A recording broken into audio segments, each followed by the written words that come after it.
আমাদের সম্পদ পানিতে পানি হয়ে হারিয়ে যাবে না, ভেসে যাবে না। এই সময় খাল খনন, নদী সংস্কার, বাঁধ দেন, সব কিছু এই সময়। পরে গিয়ে যখন খুঁজ পাওয়া যায় না, বলে যে এটা জোয়ারে ভেসে গেছে। তো এটা কোনো সমাধান আমরা পাইনি। আমরা বলেছিলাম সূচনা কর আগে ছিল 5%, এটা এখন প্রস্তাবনা করা হয়েছে 10%। এটা প্রান্তিক মানুষের জন্য বড় কষ্টের। এই জায়গাটা আমরা বলেছিলাম না, 10% থাক, 5% না করেন। এটা তারা অ্যাকসেপ্ট করেন নাই। আপনারা দেখেছেন বিদেশ থেকে সাইকেলের ক্ষুদ্র যন্ত্রাংশের উপরে একটা ভালো ট্যাক্স আরোপের প্রস্তাব এসেছে। আমরা এটা তুলে দিতে বলেছিলাম। অর্থমন্ত্রী সাহেব তার সমাপনী বক্তব্যে বললেন যে সুনির্দিষ্ট প্রস্তাব পেলে ভালো হতো। আমরা প্রস্তাব দিয়েছি, ওনারা আশ্বাস দিলেন যে এখন তো আর এটা বিলে আনা যাচ্ছে না, আমরা এসআরওর মাধ্যমে এটা বাস্তবায়ন করব।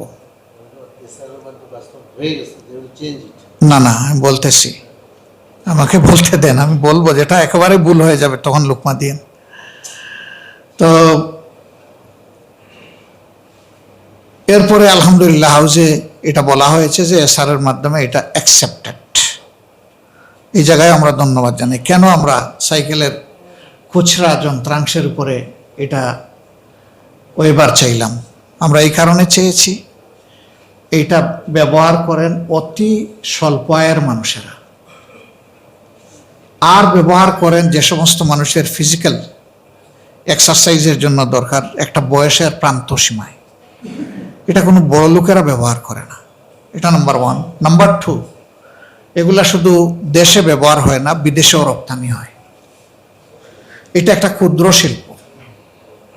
এটাকে প্রমোট করলে বহু মানুষের কর্মসংস্থান হবে এবং বৈদেশিক মুদ্রাও আমরা অর্জন করতে পারবো। কিন্তু অতিরিক্ত কর যদি আরোপ হয়, তাইলে বিদেশের চাহিদা আমরা মেটাইতে পারবো না, তখন কম্পিটিশনে আমরা টিকবো না। ধন্যবাদ, এটা তারা গ্রহণ করেছে। সূচনায় আমরা নির্বাচনের সময় আপনাদের সামনে, দেশবাসীর সামনে ওয়াদা করেছিলাম যে আমাদের কেউ নির্বাচিত হলে, এমপি হোক, মন্ত্রী হোক, যাই হোক, আমরা বিনা ট্যাক্সের গাড়ি কিনব না এবং সরকারি কোনো প্লটের সুবিধা নেব না। কিছু বন্ধুরা ওই গুড়ের সাথে কিছু লবণ না ছিটাইলে আরাম পায় না। আমরা যা বলেছি স্পষ্ট বলেছি, অস্পষ্ট কোনো কথা বলিনি। এখানে লাগাই দিছে ফ্ল্যাট নিব না। এখন সরকারি ফ্ল্যাট এমপিদের জন্য ডেজিগনেটেড, এটা সরকারি দায়িত্ব পালনের জন্য। এটাকে সরকার আমাকে দিয়ে দিচ্ছে নাকি? ওইটা যত সময় সংসদ কার্যকর থাকবে তত সময় উনি এটা ব্যবহার করবেন।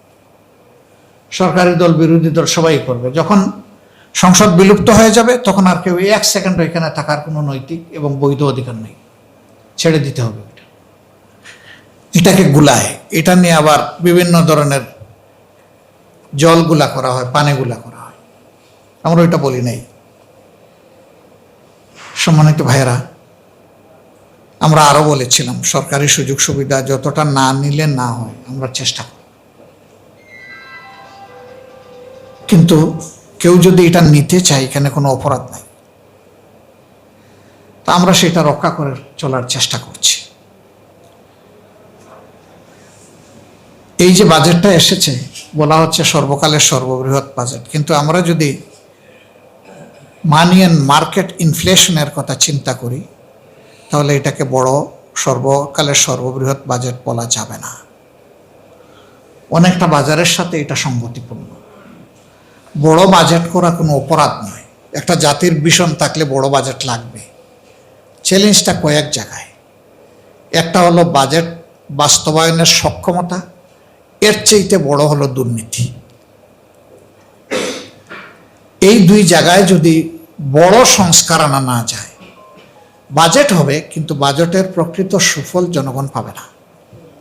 এই বাজেট থেকেই তো 28 লক্ষ কোটি টাকা 15.5 বছরের বিদেশে চলে গেছে। যদি এই দুই জিনিসের সংস্কার না হয়, আবার যাবে। এই বাজেট বাস্তবায়নের সক্ষমতা শুধু এনবিআর এর না, এনবিআর তো হইল আমাদের কালেক্টরস, কিন্তু এক্সিকিউশন তো এক্সিকিউটিভ ডিপার্টমেন্টের উপর। এর সাথে একদম প্রান্ত লেভেলে গ্রামের একজন ওয়ার্ড মেম্বার এবং কোনো প্রজেক্ট হয়ে থাকলে সেই প্রজেক্ট কমিটি জড়িত।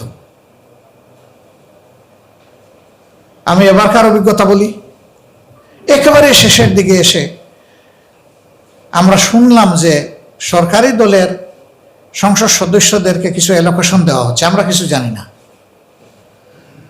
এরপরে যখন আমাদের পক্ষ থেকে উদ্যোগ হয়ে আমরা জানতে গেলাম, তখন সত্যতা খুঁজে পেলাম।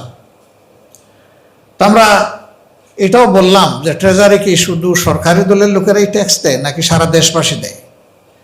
যদি সারা দেশবাসী দিয়ে থাকে তাহলে বিরোধী দলের নির্বাচিত এমপিদের, এরা কি এদেশের নাগরিক না? তাদের নাগরিক অধিকার তো কেউ হরণ করতে পারে না। আমরা পেলাম জাস্ট সাকরাতুল মৌতের হালতে, ঈদের 4-5 দিন আগে তাড়াহুড়া করে এইটা দেন, ওইটা দেন, ওইটা দেন, এবং পরিমাণের দিক থেকে সরকারি দলের সমান না। আমরা সংসদে জানতে চাইলাম যে সরকারি দলকে কি দেওয়া হয়েছে, আমরা কি একটু জানতে পারি? তার এটা জানাইলেন না, নিজের একে অন্যের দিকে তাকাইয়ে একটু মিষ্টি হাসি দিলেন। এই মিষ্টি হাসিতে বিরোধী দলের নির্বাচিত সংসদ সদস্যদের সংসদীয় এলাকার জনগণের এই হাসির সাথে অধিকার কিন্তু মিলাই গেল। অথচ বৈষম্যের বিরুদ্ধে ছিল 24-এর গণ অভ্যুত্থান। সে বৈষম্য কেন হবে? আমরা আশা করতে চাই ভবিষ্যতে আর কোনো বৈষম্য হবে না, এবং আমরা চেষ্টা করব আমাদের চোখ কান খোলা রাখার। সরকার যত ভালো কাজ করবে ভেহিমেন্টলি সাপোর্ট দেব, কিন্তু যদি অধিকার নিয়ে সরকার কোনো অন্য কিছু করেন, টানাটানি করেন, আমরা কিন্তু এটা ছেড়ে দেব না। আমাদের অবস্থান এই ক্ষেত্রে একদম স্পষ্ট। বাজেট গতকাল পাশ হয়েছে, আজকে থেকে বাস্তবায়ন শুরু হবে। 61টা আইটেমে কর একদম সর্বনিম্ন পর্যায়ে নিয়ে আসা হয়েছে অথবা প্রত্যাহার করা হয়েছে। আমরা দেখতে চাই বাজারে এর প্রতিফলন। এই প্রতিফলন যেদিন আমরা বাজারে দেখব, আমরা বুঝবো যে এর সুফল জনগণের জন্য।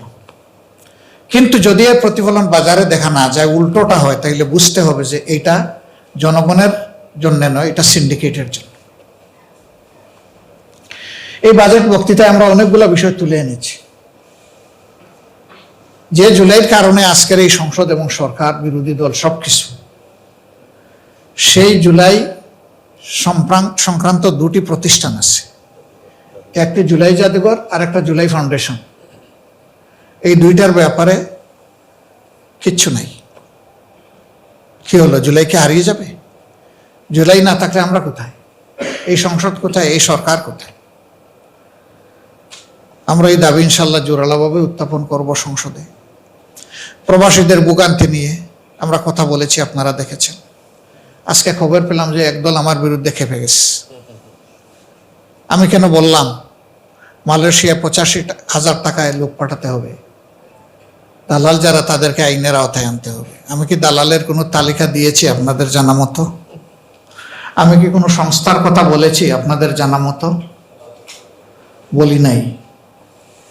তাইলে কিছু লোকের গায়ে এত কষ্ট লাগে কেন?